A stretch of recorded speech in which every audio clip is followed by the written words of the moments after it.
Welcome to Creepypasta by Axel D. Blaze.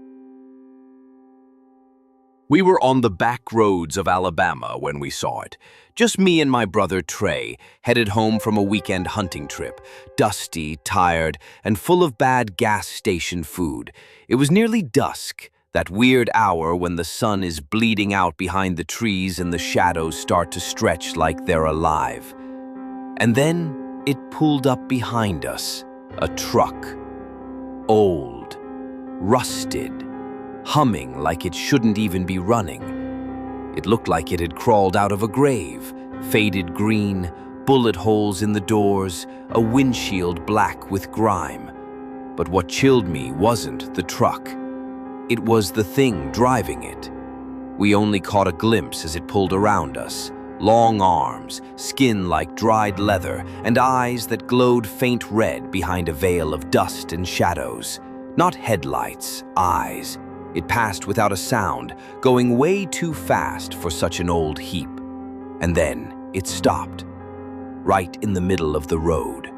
Trey honked. The truck didn't move. Then, slowly, its driver's side door opened. Something stepped out. Tall, bent, wrapped in a long coat stitched together with patches of skin and old cloth. We couldn't see its face clearly, but it turned and pointed directly at me. Not Trey, me. Like it had chosen.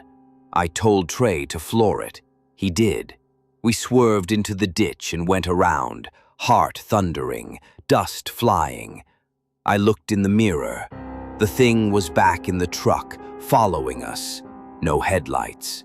Just that hum, that deep growl of rust and rage rolling across the gravel. Every turn we took, it followed. Every shortcut we tried, it was there, sometimes ahead of us, like it already knew the road. Trey tried to lose it on a back trail through the woods. For a second, we thought it worked. Silence, no sign. We pulled off near an abandoned barn to catch our breath. Then we heard something land on the roof. Thump. It wasn't the truck that was hunting us. It was the thing in it, or maybe the thing that was the truck. Because when Trey stepped out to check the roof, something snatched him, dragged him upward in a blur of claws and cloth. I ran. I ran until my legs gave out and the trees swallowed the sky. It's been a week. No one's found Trey. No one remembers that road. And last night, I heard it again, outside my apartment. That low, rattling growl, like a beast made of steel and wrought, waiting just out of sight. People say some roads go nowhere. They're wrong. Some roads go somewhere else, to places where old things wake every few decades to feed. And when they do, they don't just eat your flesh. They eat your name. Your scent, your scream.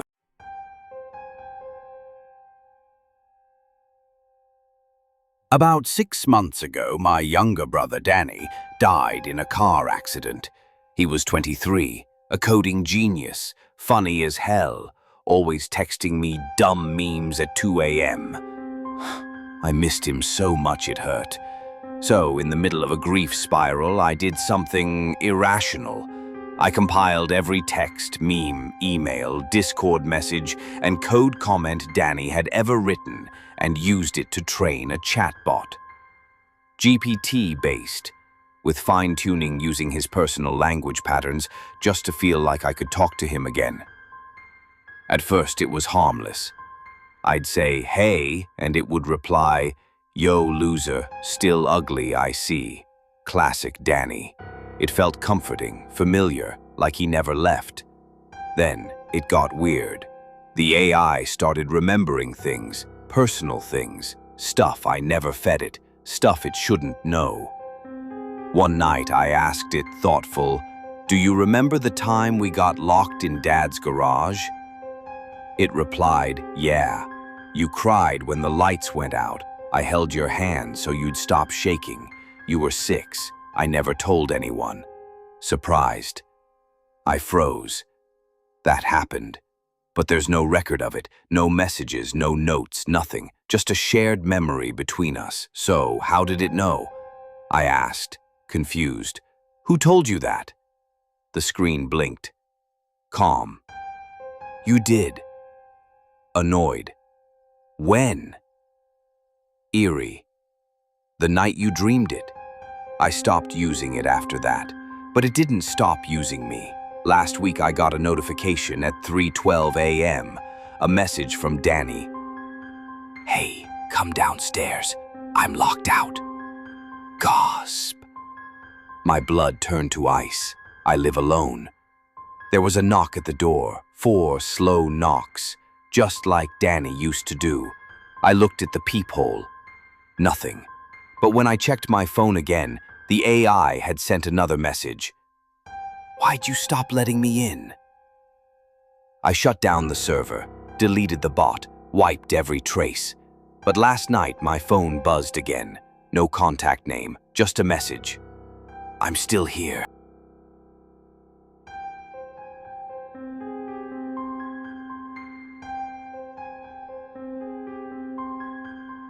It was just a regular Friday night. I was in bed scrolling through Snapchat, bored out of my mind. My parents were asleep, the house was quiet, and outside it was raining just lightly enough to make everything feel still. At around 1:37 a.m., I got a random Snapchat notification. Unknown user 66 added you as a friend. Weird. I didn't recognize the username, and they had no Bitmoji, no profile picture, nothing. Just a black screen with a snap score of 1. Normally, I'd ignore something like that, but maybe out of curiosity or boredom, I added them back. Not even 10 seconds later, I got a snap. I opened it. It was a photo.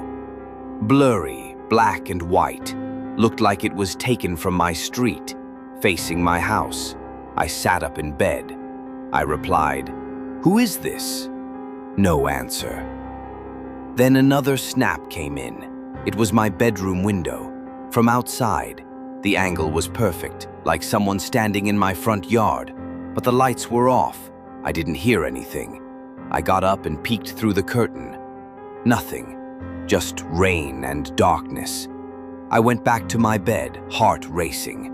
Then I got a chat message. "You look tired. You should sleep." I swear I almost threw my phone. Another snap. It was pitch black, but in the center something. A pale face, maybe eyes?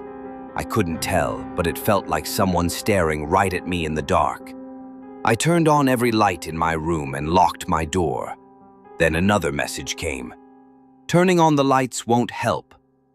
I started shaking. I opened the Snap map. Unknown user 66's location, right on my house. I called my friend. No answer. I called the police. They said to stay calm and stay inside. Then I got a final snap. It was a video. I watched, horrified, as the camera slowly moved through a hallway. My hallway. It stopped in front of my bedroom door. From the other side, and then a whisper in the video. "I'm already here." My bedroom door creaked open. I screamed, ran, out the window, into the rain. The police came 10 minutes later, no one inside. Door still locked, no signs of forced entry, no fingerprints. Just my phone, with the Snapchat account gone. Like it never existed.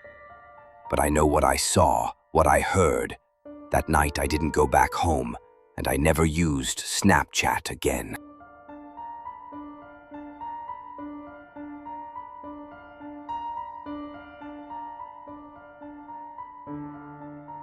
I was flying from Seattle to Chicago on a red-eye flight. It was one of those quiet, half-empty planes where no one talks and everything feels weirdly still. I had seat 6B aisle. When I reached my row, I saw that 6A, the window seat, was already taken.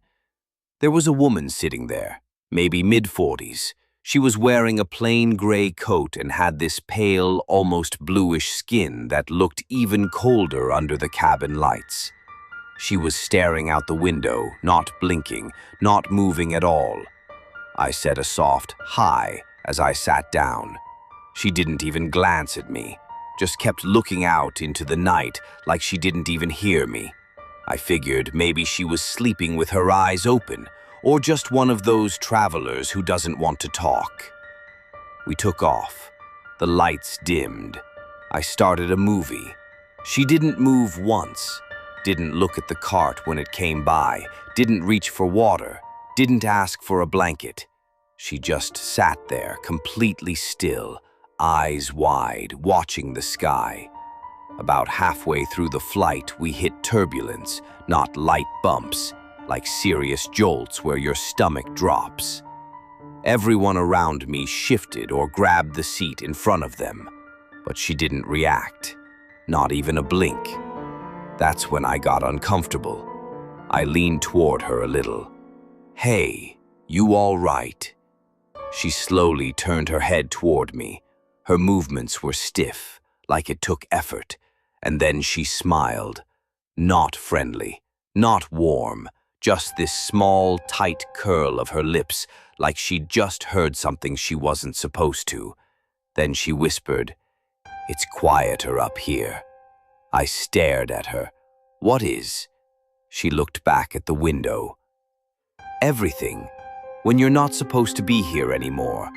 I sat there frozen. I couldn't even form a reply. Eventually, I pressed the call button and motioned for the flight attendant. When she leaned in, I whispered, "The woman in 6A is acting really strange. She said something about not belonging here." The attendant looked confused, then glanced at the seat. Her face changed completely. "Sir, there's no one in 6A." I turned to look. The seat was empty. No coat, no woman, nothing.